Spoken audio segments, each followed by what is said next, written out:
یہ غلط سوچ ہے اس وقت کہ پاکستان میں شاید کرونا وائرس جو ہے وہ ختم ہو گیا ہے، یا کرونا وائرس کی بیماری اور اس کا پھیلاؤ جو ہے وہ ختم ہو گیا ہے۔ نہ صرف یہ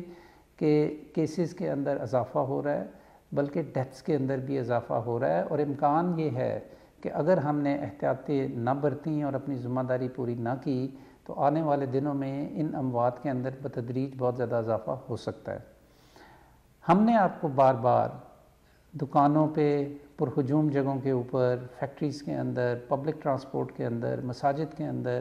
ہر چیز کے لیے آپ کو ایس او پیز دیے، ان کو ٹیلی ویژن کے اوپر یا دیگر کمیونیکیشن چینلز کے ذریعے ان کو آپ تک پہنچایا، ان کی جو تفصیلات تھیں ان کے بارے میں آپ کو بتایا، آپ کو اس کے بارے میں، اس کی جزیات کے بارے میں بھی بتاتے رہے۔ لیکن مشاہدہ یہ رہا اس عید کے اوپر کہ ایس او پیز کی پابندی نہیں کی جا رہی۔ تو میں آپ کو یہ بتانا چاہتا ہوں کہ عید کے فوراً بعد حکومت ظاہر ہے کہ صورتحال کا از سر نو جائزہ لے گی،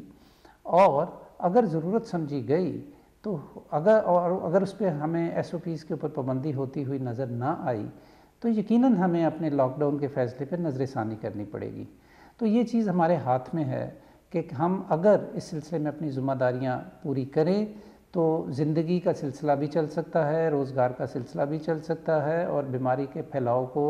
روکا بھی جا سکتا ہے۔ لیکن اگر ہم نے غیر ذمہ داری کا مظاہرہ کیا تو نہ صرف یہ کہ بیماری بھی پھیلے گی بلکہ